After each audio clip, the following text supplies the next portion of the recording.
ప్రస్తుతం మనతో పాటు తాడూరి శ్రీనివాస్ గారు ఉన్నారు. భారతీయ జనతా పార్టీ అధికార ప్రతినిధి. తాడూరి శ్రీనివాస్ గారు, నిన్న జరిగినటువంటి అంటే అసెంబ్లీలో వందే మాతరం కావచ్చు, జనగణని పాటించాల్సింది ఎవరైనా.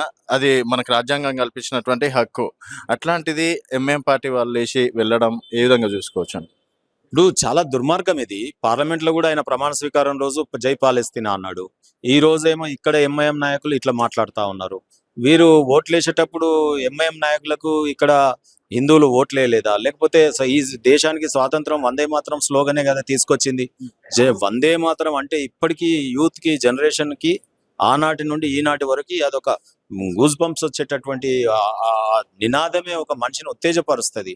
అటువంటిది దేశానికి స్వాతంత్రం తెచ్చిపెట్టిన నినాదం. మరి వందే మాత్రం పాటని పాడను అంటే నువ్వు రాజ్యాంగం ఒకసారి చదువుకోవాలి కదా. దీనికి అసలు సీఎం అక్కడే ఉన్నాడు, అసెంబ్లీ అక్కడే ఉంది, స్పీకర్ అక్కడే ఉన్నాడు, వెంటనే నోటీస్ ఇవ్వాలి. ఈ జాతీయ గవర్నర్ గారు ఉండగా జరిగింది. కాబట్టి నేనేమంటున్నంటే, ఇది కాన్స్టిట్యూషన్ లో ఆర్టికల్ 51A క్లియర్ గా చెప్తా ఉంది ఏంటంటే, ప్రతి ఒక్కరూ జాతీయ భావనలు కలిగి ఉండాలి, జాతీయ గీతాలను ఆలాపన చేయాలి, లేచి నిలబడాలి. దానికి కొంత కోడ్ ఉంది. మరి సాక్షాత్తు అసెంబ్లీలో వీళ్ళు ఈ దేశంలో ఉన్నారా లేరా? అసలు పాకిస్తాన్ ఏజెంట్లా? వీళ్ళు రజాకార్లా?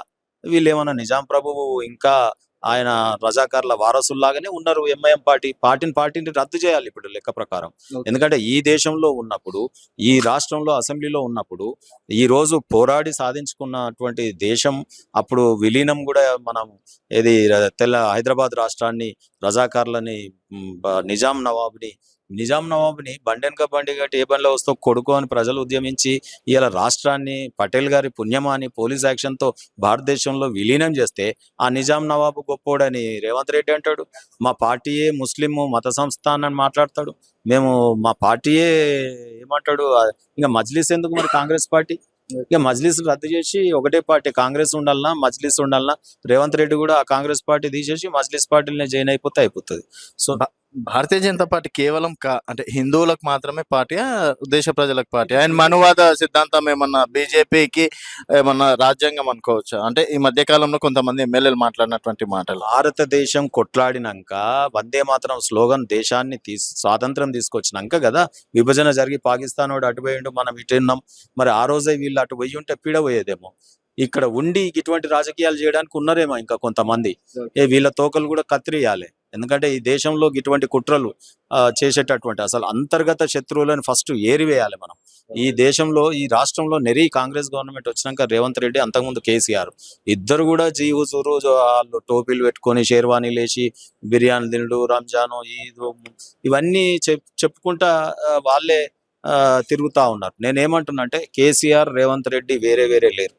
ఇవాళ కేసీఆర్ డూపే పరిపాలిస్తుంది ఈ రాష్ట్రాన్ని. రేవంత్ రెడ్డి గారు మొన్న అగ్రపీఠం, తెలంగాణలో అగ్రపీఠం వారికి అని చెప్పేసి మొన్న ఇఫ్తార్ దావత్ లో చెప్పడం అనేది జరిగింది. జూబ్లీస్ లో మనం విన్నాం కదా, మా పార్టీయే ఏమన్నాడు, ముస్లిం పార్టీ మాది, వాళ్ళు లేని మా పార్టీ లేదన్నాడు. ఇలా దారుసలాంకి వెళ్ళి ఆర్డర్లు తీసుకొని జీవోలు ఎక్కడొస్తున్నాయి అనుకుంటారు? దారుసలాంలో వస్తున్నాయి. ఈయన పోయి ముఖ్యమంత్రి మరి దారుసలాంలో కూర్చుంటే అయిపోయాయి. ఊకే ఎందుకు సెక్రటరేట్ కి ఎట్లాగో వస్తలేరు, కానీ దారుసలంలో కూర్చొని పరిపాలన. మీరు జిహెచ్ఎంసీ పోండి, ప్రతి ట్రాన్స్ఫర్ ఇవ్వాలి. హైదరాబాద్ పరిధిలో ఉన్నటువంటి ప్రతి ట్రాన్స్ఫర్ ఓవైసీ ఆదేశాలతో జరుగుతున్నాయా, వేరే వాళ్ళతో జరుగుతున్నాయా? నేను ఛాలెంజ్ చేస్తా ఉన్నా. ఇవాళ వాటి అపాయింట్మెంట్స్ చూస్తే తెలిసిపోతుంది. ఇవాళ జిహెచ్ఎంసీలో ఏ ఆఫీసర్ను చూసినా చెప్తుంది. మొన్న ఒక ఆఫీసరు అన్అఫీషియల్ గా చెప్తా ఉన్నాడు, మా ఏమైపోయిందన్న దారుసలాం పోయి బతలాడితేనే మా ట్రాన్స్ఫర్స్ అవుతున్నాయి అని చెప్తారు. ఇవాళ పారిశుద్ధ్య పని మొన్న జూబ్లీ హిల్స్ లో ఒక మోరీ పొంగుతుందంటే, ఇక్కడ ఉన్నటువంటి ఎమ్మెల్యేకి కానీ, కాంగ్రెస్ ఎమ్మెల్యేకి కానీ, కాంగ్రెస్ మంత్రికి కానీ ఇస్తే, హైదరాబాద్ ఇన్ఛార్జ్ మంత్రికి ఇస్తే ఆ పని కాలేదు. కానీ దారుసలాం పోయి లెటర్ ఇవ్వగానే పని అయిపోయింది.